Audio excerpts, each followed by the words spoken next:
ao sancionar o Estatuto da Juventude, nós, com a participação de vocês, demos mais um passo para, de fato, construir uma história da juventude brasileira baseada em direitos. Como disse um dos artistas que me antecedeu, a arquitetura humana é aquela que a gente carrega pela vida inteira. Portanto, os direitos sociais são aqueles que uma sociedade carrega para a vida inteira. E, por isso, eu queria dizer que esse mês de agosto se torna-se um mês histórico, o mês do Estatuto da Juventude depois de 10 anos de luta. Portanto, um estatuto que foi conquistado através do esforço, da participação, da disputa, porque a disputa é democrática, tem dois lados. Foi conquistado através de visões distintas, mas que conseguiram se convergir e criar esse leito que é o Estatuto da Juventude. A partir de hoje, portanto, 51 milhões de brasileiros possuem sua Carta de Direitos.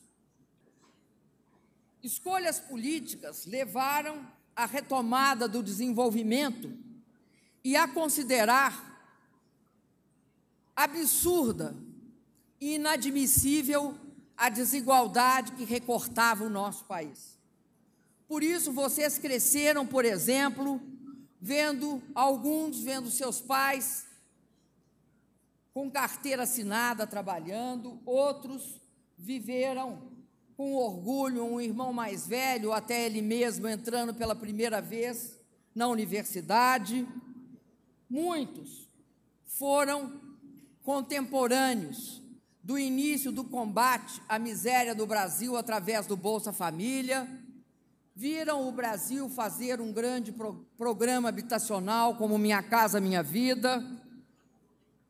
Nós assistimos também à melhora do salário mínimo. Foram, sobretudo, contemporâneos de um grande esforço por acesso ao ensino superior, com a criação de mais universidades federais, também do ensino técnico, com mais escolas técnicas, com o ProUni, com o FIES, sobretudo, recentemente, com a lei de cotas, que é algo importante para o nosso país. A lei de cotas é, sem dúvida, uma lei de democratização e de combate ao racismo no nosso país. Consciência Sem Fronteiras também. Para muitos de vocês, principalmente os mais jovens, tudo isso parece natural, como se sempre tivesse sido assim. Nós sabemos que nem sempre foi assim. Esse talvez seja uma das características de viver um pouco mais, saber que nem sempre foi assim. Mas o que é importante é saber que tudo isso foi fruto de decisões que o nosso povo participou. Não é uma decisão de alguns grupos pequenos que resolveram que seria assim. Não, foi através da participação democrática dos jovens e do povo brasileiro que as coisas mudaram. Eu queria dizer umas palavras para vocês a respeito dos acontecimentos mais recentes. Eu acredito que fazer mais em nosso país passa necessariamente por construir e aprimorar cada vez mais o nosso sistema político. O nosso sistema político, como tudo que nós construímos, tem de ser aperfeiçoado. E o que nós queremos é que cada vez mais ele seja pautado por valores públicos, valores de ética, valores de transparência e que nós tenhamos o compromisso de assegurar que esse país, o seu Estado, a União, os estados e os municípios, e todos os seus poderes sejam governados de forma absolutamente ética. Falo aqui também da necessidade de uma reforma política, como já disse outras vezes.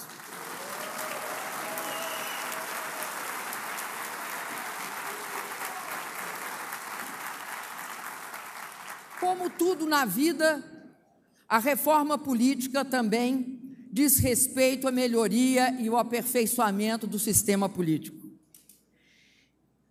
Quando eu propus a reforma política, propus antecedida por um plebiscito, por meio do qual a população definiria as linhas centrais do novo sistema de representação que deseja ver instalado no Brasil. Eu considero que consultar o povo nunca é demais. Consultar o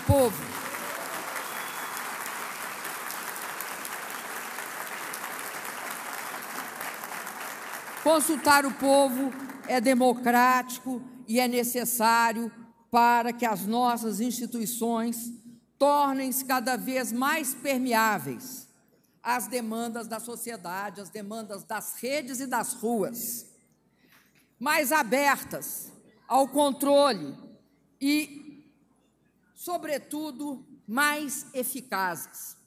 Finalmente, eu quero dizer para vocês uma coisa. Eu, em outros momentos da minha vida, eu também estive nas ruas lutando por mais democracia e mais direitos. Naquela época, você ia uma vez, ou duas, ou três vezes para a rua, mas depois você acabava na cadeia. Eu não sou uma pessoa que deixei meus compromissos democráticos quando assumi a presidência. Por isso,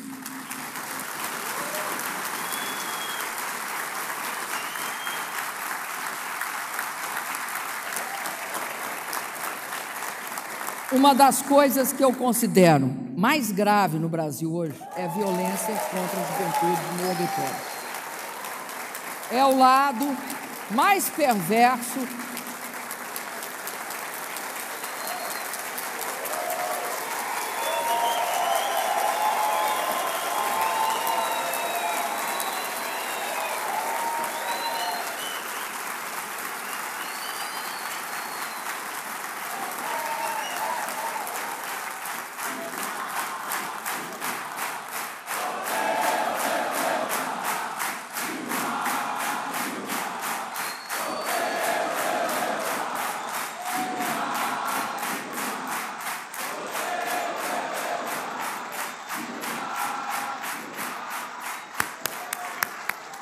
Eu considero que essa talvez seja a questão mais grave que a juventude brasileira passa, de todas as questões, porque ela mostra um lado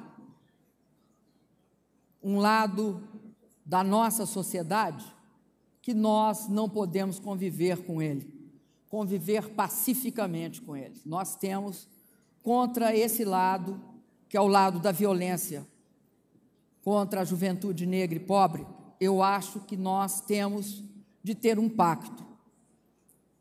Eu considero que nós temos de construir, dentro desse novo Estatuto da Juventude, nós temos de construir as trincheiras para lutar contra essa questão.